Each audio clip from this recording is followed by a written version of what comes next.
Previously on the Fan of History, Shalmaneser III of Assyria saved Babylon. There was a rebellion and he crushed it and helped install the true king on the throne of Babylon. And Assyria is the superpower in the Near East with no equal. Israel went to war with Aram Damascus, and Moab revolted against Israelite rule.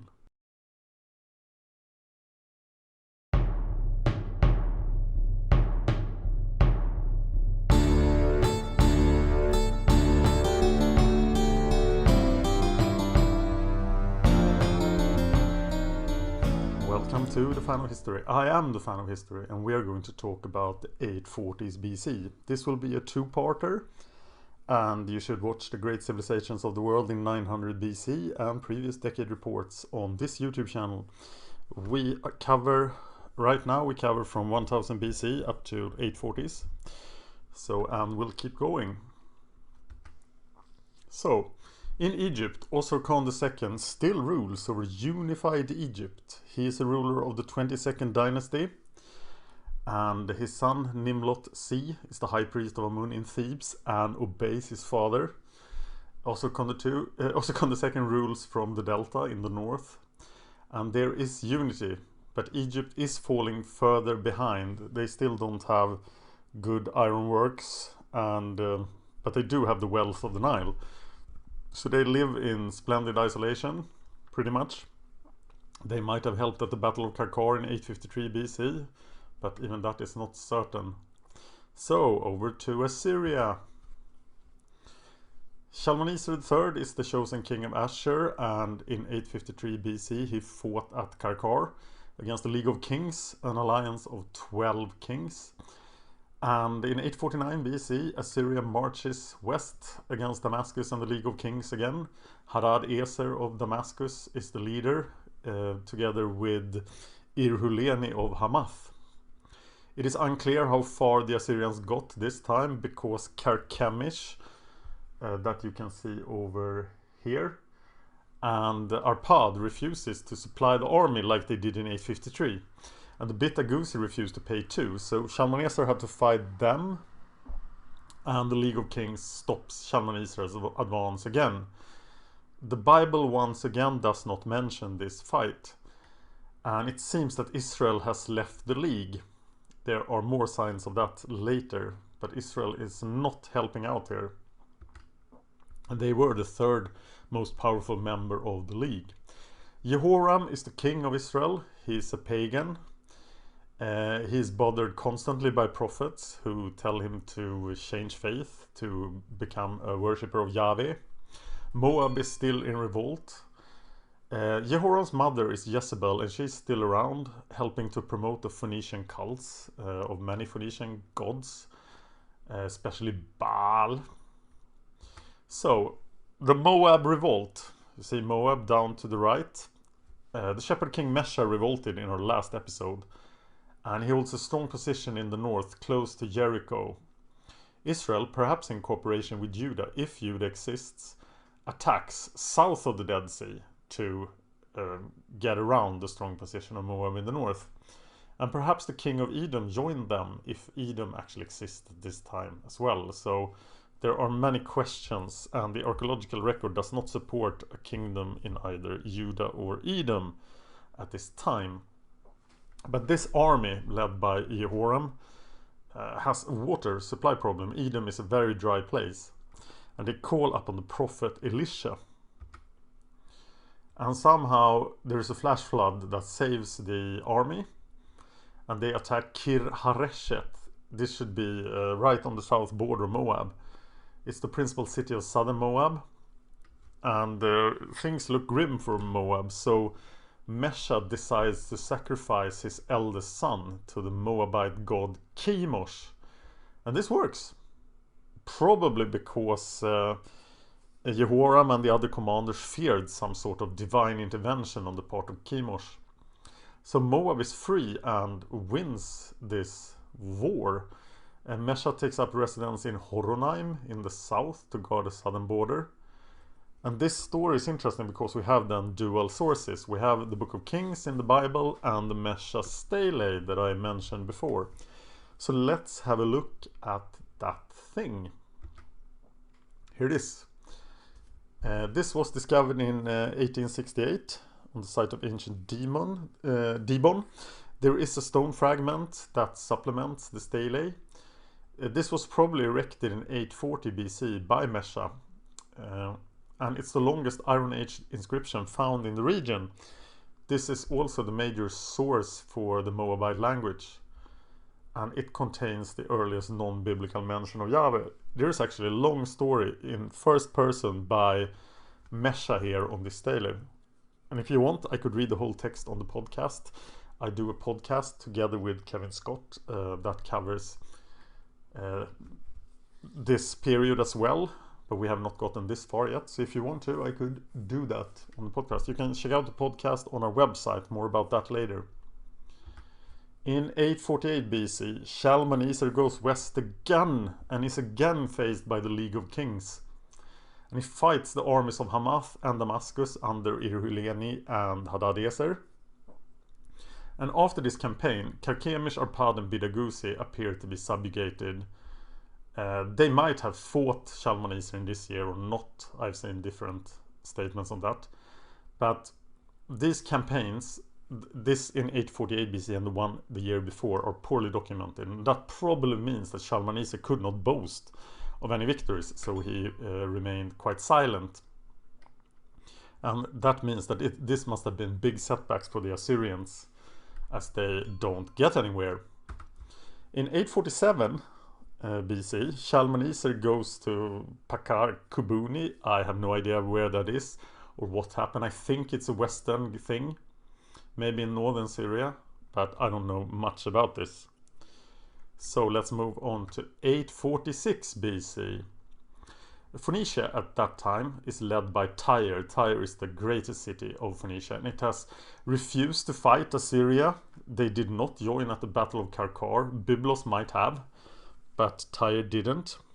Trading on the Mediterranean increases, and trading with Assyria increases. So Ithobal, the king of Tyre, has done a lot of great things for Phoenicia. And it seems that this time the city of Kirion on Cyprus, that has been around for hundreds of years, actually revives as a Phoenician colony. And this becomes a very important Phoenician colony, because on Cyprus there are Greeks that left, Achaean Greeks that left Greece during the Bronze Age collapse. So the contact with the Greek world increases due to this colony on Cyprus. Ithobal dies in 846 BC. He ruled Tyre for 32 years. He was a great king, maybe the greatest king Tyre ever had. He is succeeded by his son Baal-Ezer II, who is then the brother of Jezebel. And this is the pinnacle of Tyrian influence in the Levant. So Shalmaneser has fought the League of Kings 3 times, and it's time for round 4. Shalmaneser makes a lot of claims about this campaign in 845. He claims that he has more men, he claims a victory, and the fact is that the League of Kings is never heard from again. But this doesn't mean that the Assyrians won, because the League of Kings could have disbanded because Hadadezer could no longer lead it after this year. And we shall see why. It's strange also that Shalmaneser turns his attention elsewhere after this campaign. But I think the leadership of Hadadezer is... Alliances were a personal thing in the ancient world, and without him the League of Kings cannot be sustained. Shalmaneser will claim that kings of the Kati, that is northern Syria, paid tribute in 842, 840 and 838. And we'll talk more about what he did in 842 in the next episode, because that is an important thing. So Shalmaneser is apparently satisfied with the situation in the west, though we do not really know what happened in 845. So he turns north. Because even though Shalmaneser has destroyed 2 capitals for the Urartians, Shalmaneser has to crush them again, because Urartu looks extremely dangerous. They are building up, they are building fortresses, building weapons, they have enormous resources and a great natural fortress. So Shalmaneser goes north to beat down Arami, the king of Urartu again. He goes to the source of the Tigris, as Assyrian kings loves to do, sets up a stele there, next to all the statues, I guess.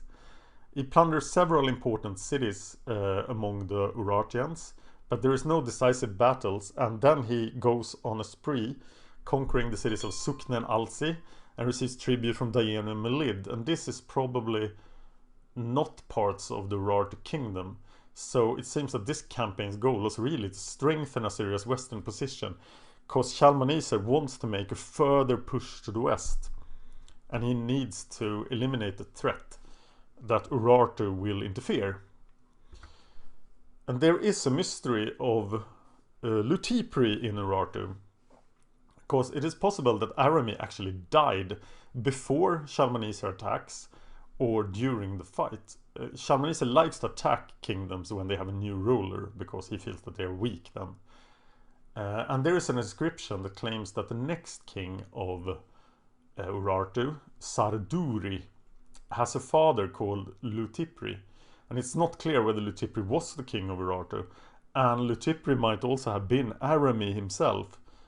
Either name could have been a title, but if Arami died, maybe Lutipri ruled Urartu between 844 and 834 BC. But personally, I think Arami is still around as the first founding king of Urartu. So Shalmaneser turned his attention to the north for a second. And then this happens. Hadad-Eser decides to invade Israel. This probably happened in 846 or 844. It is very unclear when. We only have the Bible for this. So Hadad-Eser invades and besieges Samaria, the capital of Israel. And probably Israel had left the League of Kings. So Hadad-Eser felt that he would have a stronger position against Assyria if he crushed Israel once and for all. And the siege of Samaria is pretty severe.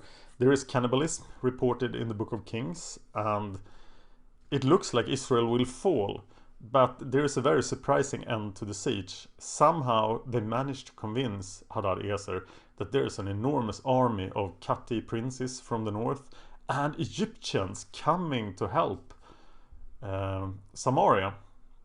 We don't really know how this was done or if this actually happened at all. But it is interesting that as soon as the Assyrians weren't there, Damascus attacked someone else. So, over in Mexico, the Olmecs are doing great things in the religious center of La Venta. And I promised you last time that I would give a random fact about the Olmecs instead of just saying the same thing every episode, because we can't read what they wrote, so we don't know a lot. So here's the random fact of the Olmecs for this week. They had a great climate.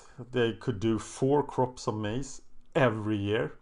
This is somewhat similar to the Nile, so it's a great source of wealth, and it fuels the whole Olmec civilization, giving people time to do great art and building projects and religious stuff. In Peru, the Chavin are still going strong. Their high point is far, far away in the future.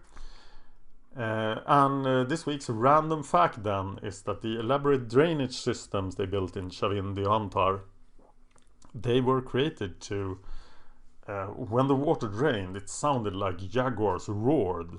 So the worship of the jaguar was extremely important to Chavin religion. If you want to know more about the Olmecs and the Chavin, check out the Great Civilizations of 900 BC. And that's it for this week. Next week we are going to go to part 2. We will see what will happen without the League of Kings, because the League of Kings is now gone. And Shalmaneser will attack everyone. He will attack to the east and to the west. And 2 of the kings I mentioned in this episode will be assassinated. I will release this on August 11th, and I do these reports weekly. Please discuss the show with me on YouTube and Facebook. If you want to check out the podcast, go to the website, thefanofhistorywordpress.com. We have done up till 980 BC on the podcast. It's quite different. It goes deeper than this YouTube show, but it's also dialogue, so that's very very different. If you subscribe, like and share, I get happy and I get motivated to do more of these. Thank you for watching, the fan of history.